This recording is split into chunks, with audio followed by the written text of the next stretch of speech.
to webinar number 5. Today we're going to be speaking about drowsy driving, the dangers involved with drowsy driving, just going to bring some awareness for drowsy driving. And we'll get into some of the solutions and some of the technology offered that can help with drowsy driving. The way it works, the webinars in general, this is number 5 in our series. We have one every 2 months.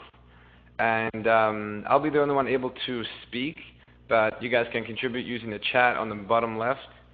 So for all the live viewers, please let us know you're here. Give us a shout out and maybe where you're viewing from. And we'll begin in just 1 second.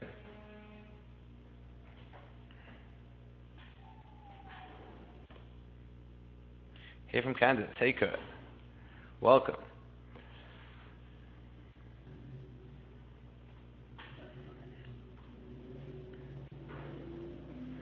California and Kansas in the house so far. Okay, we're gonna get right into it. We'll go through section by section. If you have any questions, make sure to use that chat. We'll start with some stats and facts about drowsy driving, about sleepy driving. And before that, we'll ask just some questions to the audience, to whoever's watching live. First question, how many fatigue-related accidents do you think there are each year in America? So how many accidents happen because of sleepy driving and because of, drowsy driving? What do you guys think? Code says 50 each year. 50 a year. Anyone else have any thoughts? 20,000. That's a very large range between Kurt and DN there. Any other thoughts on fatigue-related accidents? We'll get right into the answer then. The actual number for drowsy driving accidents each year in America is 100,000. Those are police-reported crashes that are directly from driver fatigue. So, like with all the numbers we're going to go through, they're really underreported. Drowsy driving is something that's not so easily detectable. It's not something that people, write in reports too much. So most of these numbers are actually underreported, and the actual numbers are usually quite a bit higher than this. But from reported crashes that happen directly from driver fatigue, we have 100,000 in America, which is a pretty high number. 71,000 from those result in injuries. $12.5 billion in monetary losses occur because of sleepy driving, drowsy driving, each year in America.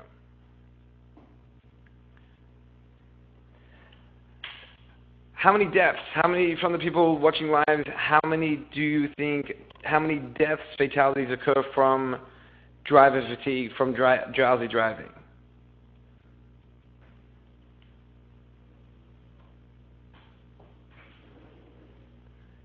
Kurt, 300. DN is 100. Deaths a year. The actual number is, we have 5,000, Ray.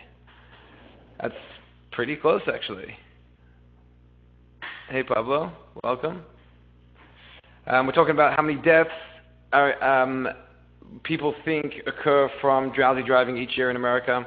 The actual number of deaths we have from 2013, 800, 2014, 846. Like we said before, though, these are really underestimated numbers. NHTSA, the National Highway Traffic Safety Administration, they estimate up to 6,000 fatalities a year. So, Ray, that was pretty close.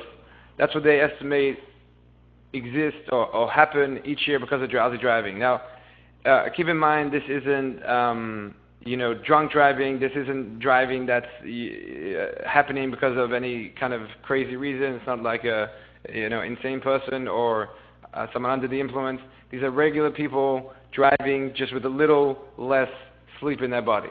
And it results in hundreds and hundreds, probably even thousands of fatalities a year.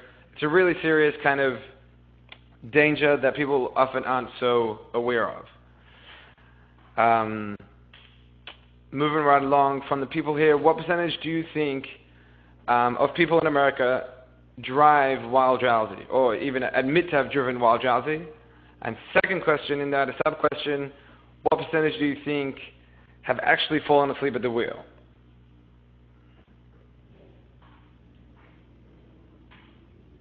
So I guess you can think of yourself and maybe the people you know, and how many of them have driven drowsy, or have said they've driven drowsy. Because it's 50%, 20%, 50%, I guess, for the percentage of people to have driven while drowsy, and 20% to fallen asleep. 60%, 50, 30.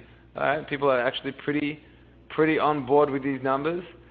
The actual numbers are really very surprisingly high, and that is 60% of adults, about 168 million people, admit to have driven while drowsy.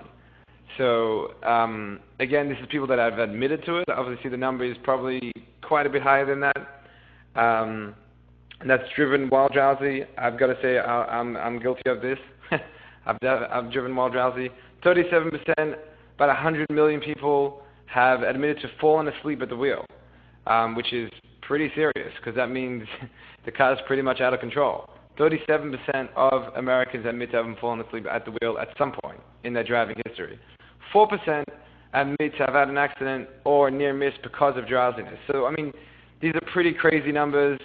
When you think about the amount of people that drive, 60%, that's a lot of people driving drowsy or have driven drowsy. So it's a pretty serious kind of a danger to speak about. Have you ever driven drunk? From all the people here, would you say you've driven drunk or you've driven under the influence? I think I can safely say that I haven't. I would imagine that most people here would have a similar answer. Kurt has not. I would hope and imagine that most people would say answer to this question would be a pretty easy no. It's a really kind of well-known danger, drunk driving. People know you go out to drink, you don't drive, you have a designated driver. It's like it's a very well-known danger. What you may not have known is that a study by researchers in Australia showed that drowsiness is equal to drunk driving. In other words, the impairment that you get from being awake for 18 hours is equal to a blood alcohol concentration of 0.05. And if you're up for an entire day, it's equal to driving with an alcohol concentration of 0.10. For reference, if you know what those numbers mean, 0.08 is considered legally drunk. So when you get pulled over and you get breathalyzed, if you're over 0.08, you'll get a DUI in pretty serious trouble.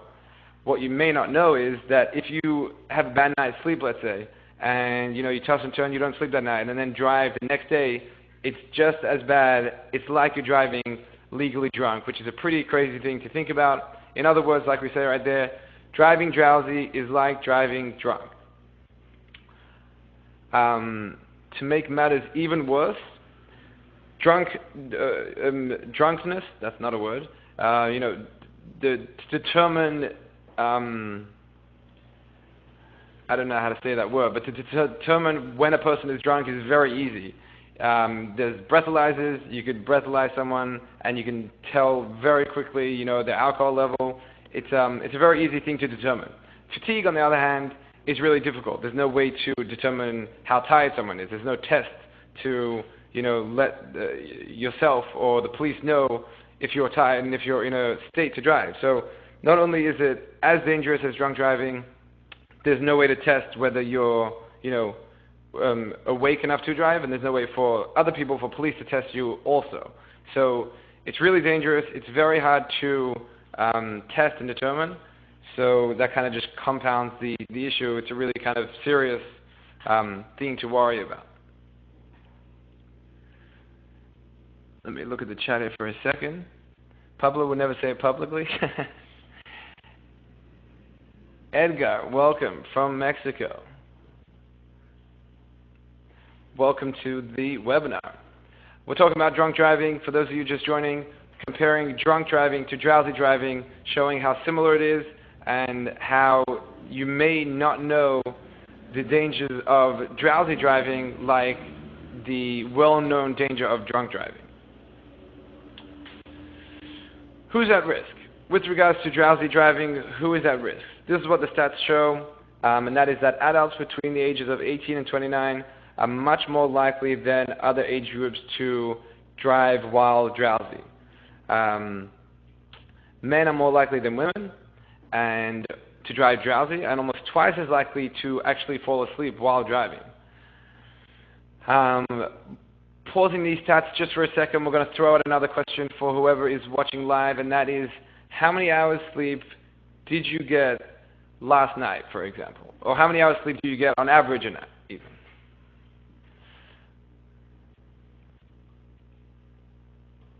You can use the chat in the bottom left to throw in your answers. The end says 6, 5, or 7, about 6, says Kurt. Ray goes with 6. So what you may not have known, that's a pretty, most adults I would say probably get around that number. They get about 6 to 7 hours. According to the study by the AAA Foundation for Traffic Safety, what you may not know is that people who sleep 6 to 7 hours are twice as likely to be involved in a crash relating to fatigue as those sleeping 8 hours or more. So, it's an issue, and it's twice as likely to be an issue for you or for me or for someone sleeping less than 8 hours a night. If you sleep less than 5 hours a night, you're increasing your risk by 4 to 5 times. So really, sleep is the most important thing when it comes to combating drowsy driving. It's really the main thing for sure. To summarize this, at risk, if you're an adult, a male adult between the age of 18 and 29, and you sleep less than 5 hours a night, if you sleep less than 5 hours a night, you have a pretty high risk. You have a pretty high chance, based on these stats, of drowsy driving, and that wouldn't be a very good thing. Solutions. We've kind of recognized that it's an issue. We've realized that there's the seriousness to it, and that something has to be done. What can you do about drowsy driving? Real answer is get sleep. That's really the main, almost only thing that you can do to combat drowsy driving. Like we say right here, most adults need at least 7 hours of sleep a day, while teens at least 8 hours. So if you're not getting those hours of sleep at night, and you're, let's say, driving to work every day, it's really not the best situation. You are at risk of drowsy driving, and you probably would be driving drowsy often. Best thing to do is really just get a good night's sleep every night. There are some other things you can do, though. Mainly just avoid the situation. So avoid driving late at night, long drives, driving alone, all those kind of things. Just try not to ever do them. If you're going on a long trip, make sure to share the drive with other people so you're not driving for many hours straight. Pull over at a rest stop. This is a really important one. As we say in Australia, take 5 and stay alive. You just got to pull over, take a quick, even a 5-minute power nap, and you're in a much better situation than without it. So a quick power nap is always a good idea. If you use caffeine, drink some caffeine for a quick boost. You can even drink some caffeine, take a quick nap, and then it kind of double the effect. You'll get that caffeine when you're waking up. And obviously, try to arrange that you're not going to be driving home from like a late work shift, anything like that. Main point from all this is try to just avoid the situation. If you're in a you haven't slept well and there's a long drive coming up, make sure either you're not driving at all or you do a very little part of that drive. What else can we do? So besides for the obvious stuff, besides for avoiding it with just kind of avoiding the situation, what else can we do to help with drowsy driving? I actually do want to say one more point before we move on, and that is fixes like opening windows and letting in cold air, blasting the AC or music, really kind of a short-lived solutions. They don't really help too much. That's what the research has shown. They may give you a boost like a minute or two, but it's not going to take away your fatigue. Moving on though, what can we do? What technology do we have that can help with drowsy driving? Rearview Safety offers what we call the driver fatigue monitoring systems. What these systems do is they are cameras that you mount to the dash or to the windshield, and instead of facing out the windshield, they face inwards towards the driver. And what they do is they detect fatigue in a person driving a vehicle, and they alert you when you're driving drowsy, and they make sure that you don't fall asleep. We have these in two versions. We'll go through these details quickly. We have a consumer-grade version, which we call the ViewMate, and that is actually the product of the month for August. Retail price is usually $200. Now it's $180. So for the next about 2 to 3 weeks, you can get it for $180. And what this does is, as you can see in this picture here, it sits right on either the dash or right on top of the steering wheel, facing the driver, has an accurate kind of intelligent algorithm that knows between regular driving and states of drowsiness. So in other words, when you're driving, blinking or like just regular kind of movement, it recognizes the difference between that and nodding off. So it really is not going to annoy you while you're driving. The idea is you put it there and hopefully it never beeps for the duration of your life. But if you ever happen to fall asleep, that's when it'll kick in. It'll send out an audible alarm, and it'll make sure that you don't actually fall asleep. Installation is literally instant. You just slap it right onto the dash, plug it into the 12-volt cigarette lighter plug, and you're good to go. There's no calibration, there's no setup. You just need to face it in the right direction, and it works. It has an infrared light, so it works even at night, even in low light conditions, it'll work.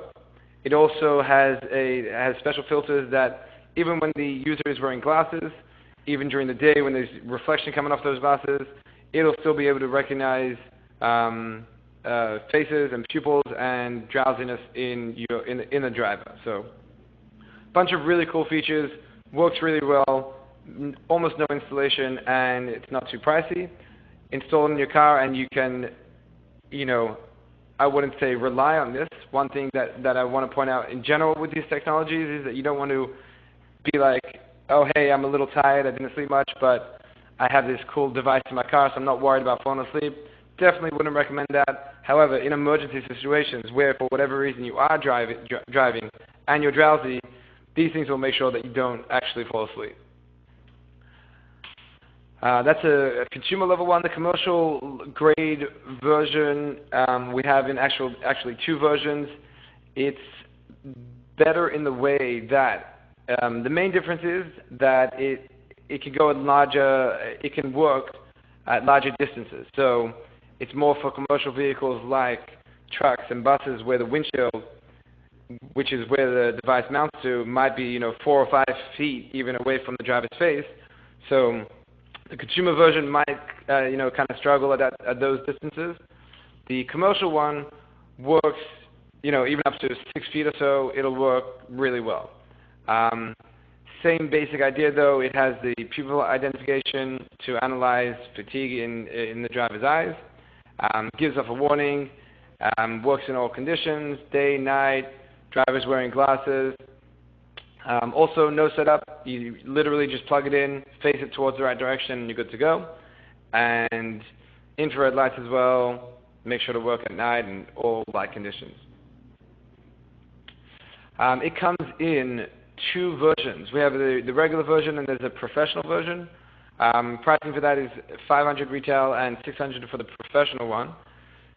The professional one also has a built-in camera that actually can record the driver in addition to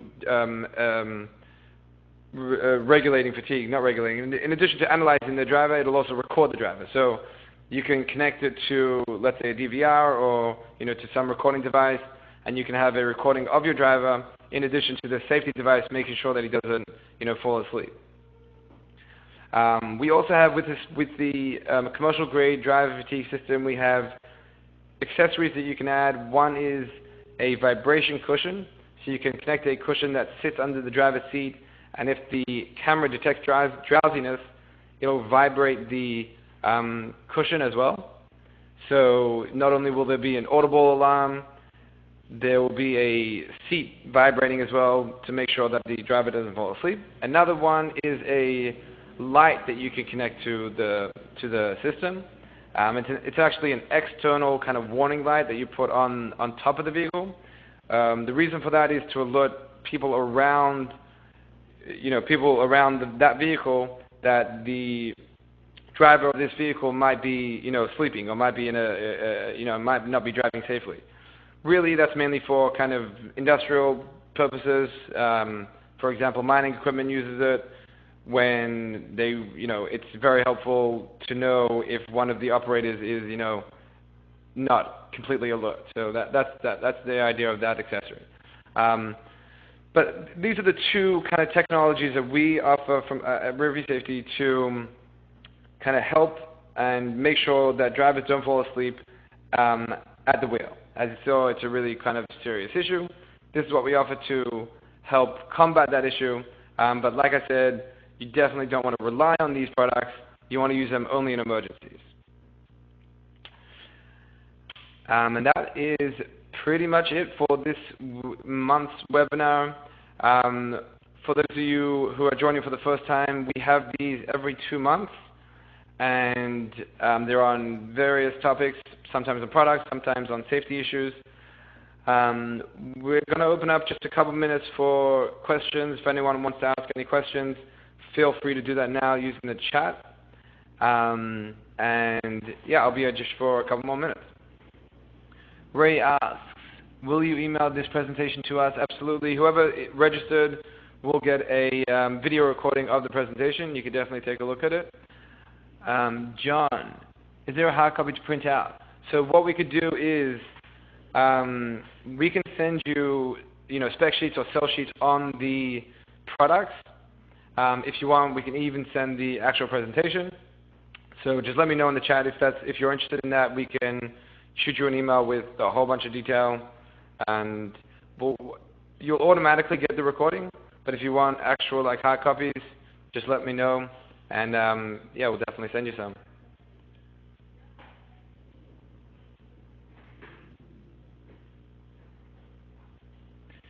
John, I would like the actual presentation to share with my owner. Yeah, no worries. We'll send you one. By the end of today, we'll send you a copy of the presentation. If anyone else watching live wants one, make sure to give us a shout out now in the chat, and we'll send you one.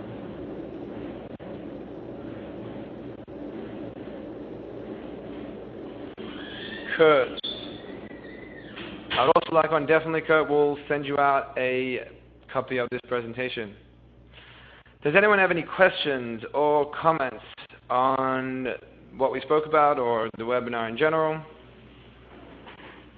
Me also, Ray, you got it. We'll send one out.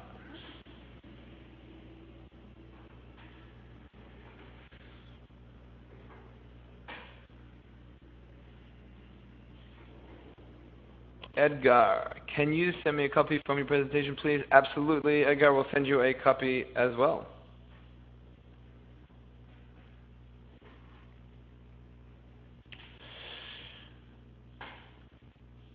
All right, so it seems like there's no more questions for now.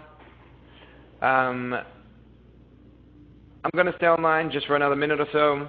If anyone missed anything, you want to ask any questions, feel free. But for the rest of you, thank you for watching, and we will see you next time. We'll see you in webinar number 6 in 2 months. Thank you. Ray, will we have your email? We should have your email from when you signed up. We should have your email, so we should be able to get you at that email.